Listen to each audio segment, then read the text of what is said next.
उत्तर प्रदेश के मुख्यमंत्री योगी आदित्यनाथ ने अपने अगले मिशन पर काम भी शुरू कर दिया है। उत्तर प्रदेश में 10 सीटों पर उपचुनाव होने थे। मिल्कीपुर में चुनाव नहीं हो पाया, 9 सीटों पर उपचुनाव हुए और बीजेपी गठबंधन ने 9 में से 7 जीत ली। समाजवादी पार्टी मात्र 2 जीत पाई। उपचुनाव में 7 सीटें जीतकर सीएम योगी ने इंडी गठबंधन को तगड़ा झटका दिया, लेकिन अभी हिसाब पूरा नहीं हुआ है।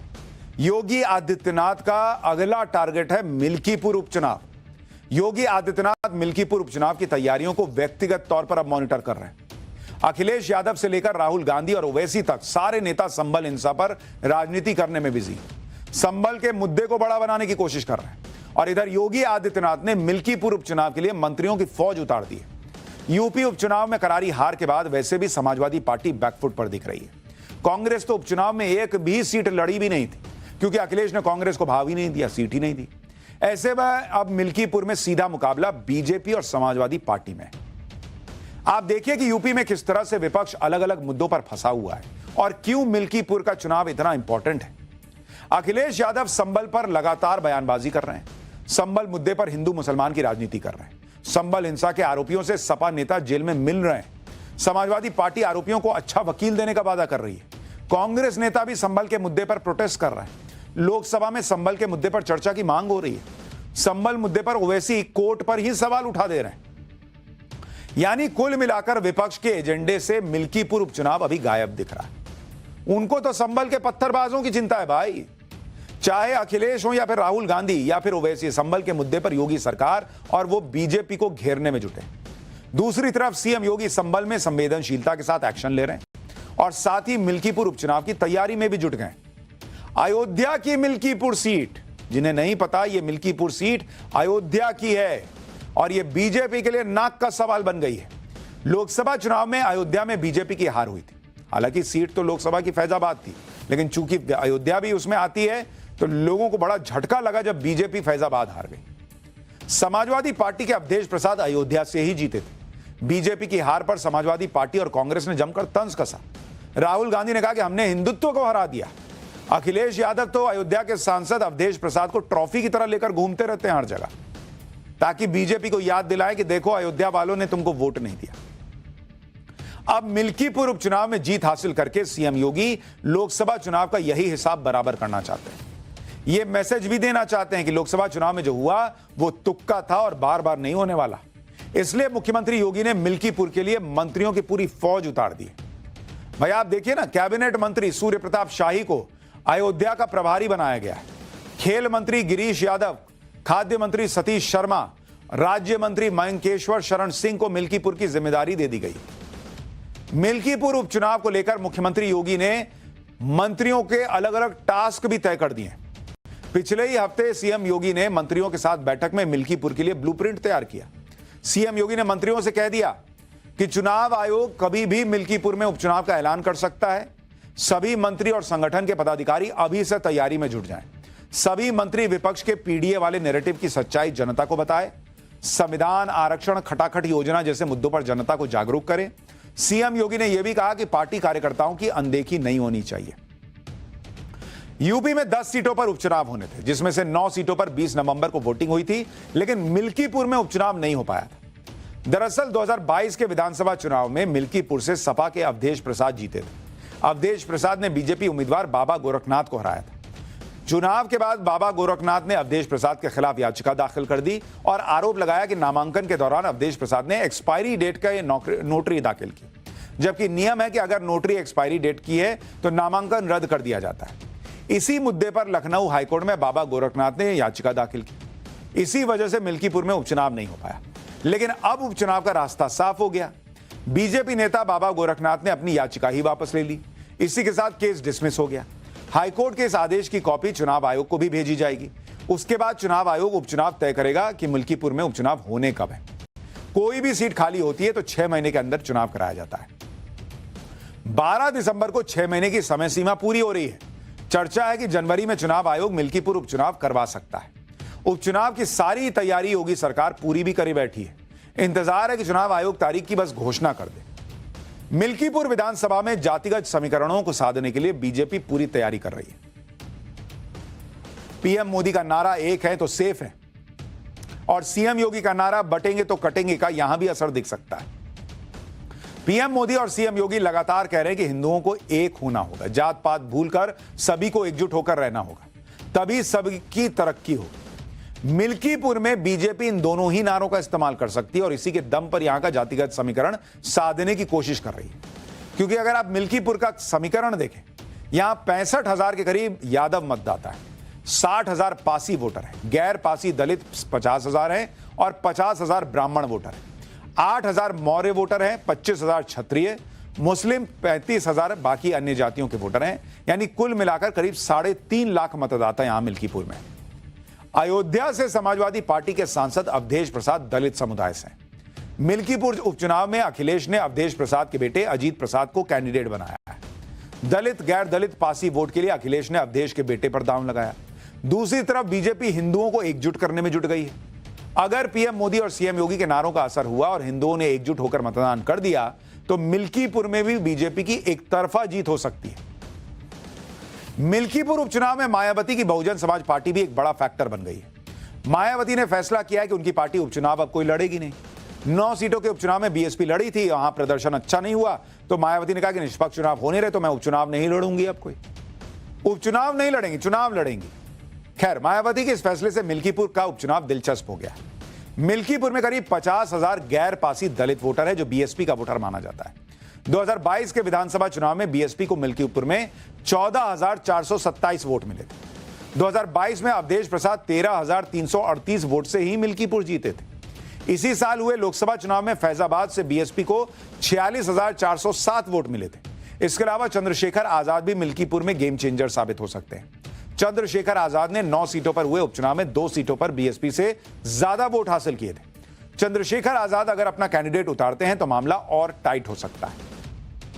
इससे अखिलेश यादव को नुकसान होने की उम्मीद है, क्योंकि चंद्रशेखर आजाद भी पिछड़ा दलित आदिवासी यानी पीडीए की ही राजनीति करते हैं।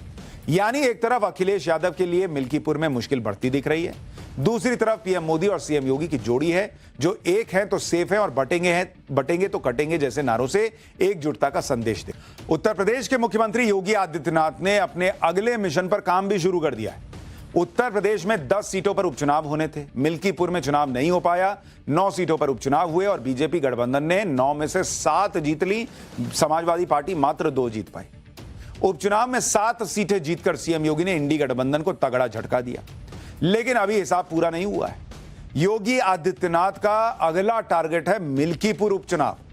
योगी आदित्यनाथ मिल्कीपुर उपचुनाव की तैयारियों को व्यक्तिगत तौर पर अब मॉनिटर कर रहे हैं।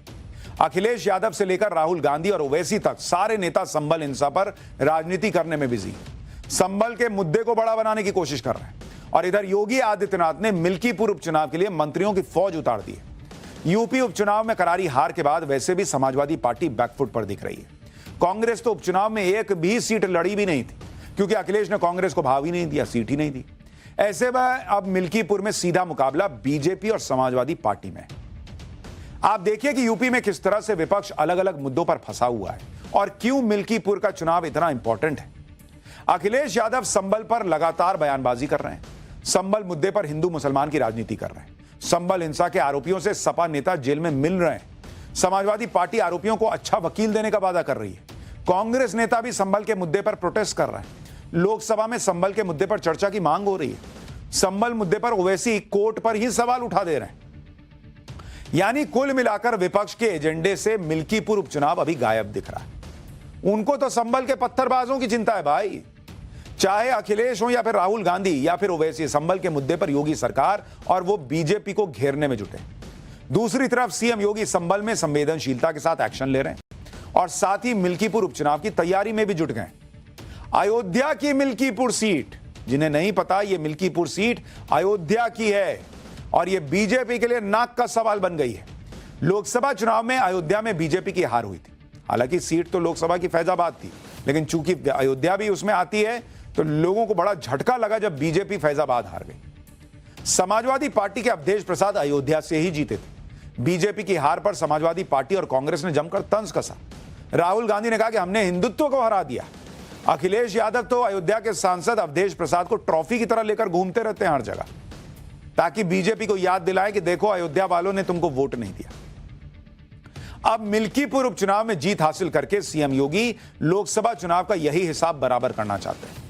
ये मैसेज भी देना चाहते हैं कि लोकसभा चुनाव में जो हुआ वो तुक्का था और बार बार नहीं होने वाला।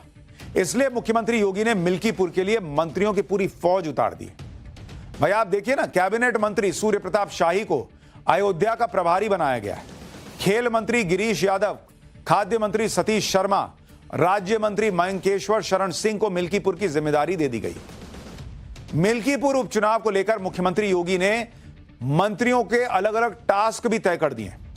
पिछले ही हफ्ते सीएम योगी ने मंत्रियों के साथ बैठक में मिल्कीपुर के लिए ब्लूप्रिंट तैयार किया।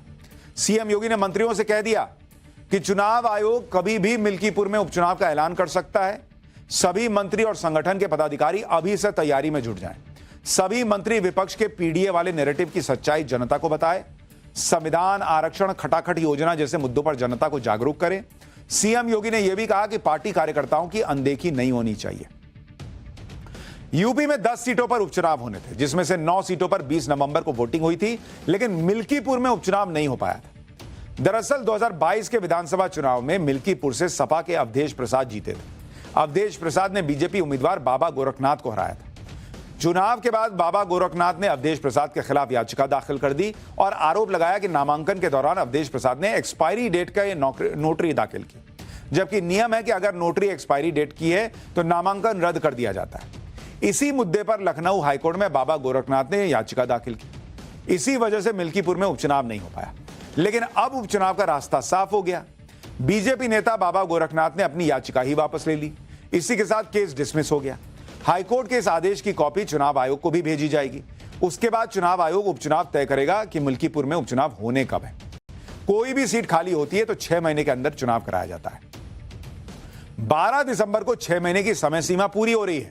चर्चा है कि जनवरी में चुनाव आयोग मिल्कीपुर उपचुनाव करवा सकता है। उपचुनाव की सारी तैयारी योगी सरकार पूरी भी करे बैठी है। इंतजार है कि चुनाव आयोग तारीख की बस घोषणा कर दे। मिल्कीपुर विधानसभा में जातिगत समीकरणों को साधने के लिए बीजेपी पूरी तैयारी कर रही है। पीएम मोदी का नारा एक है तो सेफ है, और सीएम योगी का नारा बटेंगे तो कटेंगे का यहां भी असर दिख सकता है। पीएम मोदी और सीएम योगी लगातार कह रहे हैं कि हिंदुओं को एक होना होगा, जात पात भूलकर सभी को एकजुट होकर रहना होगा, तभी सबकी तरक्की होगी। मिल्कीपुर में बीजेपी इन दोनों ही नारों का इस्तेमाल कर सकती है और इसी के दम पर यहां का जातिगत समीकरण साधने की कोशिश कर रही है। क्योंकि अगर आप मिल्कीपुर का समीकरण देखें, यहां 65,000 के करीब यादव मतदाता है, 60,000 पासी वोटर है, गैर पासी दलित 50,000 है और 50,000 ब्राह्मण वोटर है, 8,000 मौर्य वोटर हैं, 25,000 क्षत्रिय, मुस्लिम 35,000 बाकी अन्य जातियों के वोटर हैं। यानी कुल मिलाकर करीब 3.5 लाख मतदाता यहां मिल्कीपुर में। अयोध्या से समाजवादी पार्टी के सांसद अवधेश प्रसाद दलित समुदाय से हैं। मिल्कीपुर उपचुनाव में अखिलेश ने अवधेश प्रसाद के बेटे अजीत प्रसाद को कैंडिडेट बनाया है। दलित गैर दलित पासी वोट के लिए अखिलेश ने अवधेश के बेटे पर दांव लगाया। दूसरी तरफ बीजेपी हिंदुओं को एकजुट करने में जुट गई है। अगर पीएम मोदी और सीएम योगी के नारों का असर हुआ और हिंदुओं ने एकजुट होकर मतदान कर दिया तो मिल्कीपुर में भी बीजेपी की एक तरफा जीत हो सकती है। मिल्कीपुर उपचुनाव में मायावती की बहुजन समाज पार्टी भी एक बड़ा फैक्टर बन गई है। मायावती ने फैसला किया है कि उनकी पार्टी उपचुनाव अब कोई लड़ेगी नहीं। 9 सीटों के उपचुनाव में बीएसपी लड़ी थी, वहां प्रदर्शन अच्छा नहीं हुआ तो मायावती ने कहा कि निष्पक्ष चुनाव होने रहे तो मैं उपचुनाव नहीं लड़ूंगी। अब कोई उपचुनाव नहीं लड़ेंगी, चुनाव लड़ेंगी।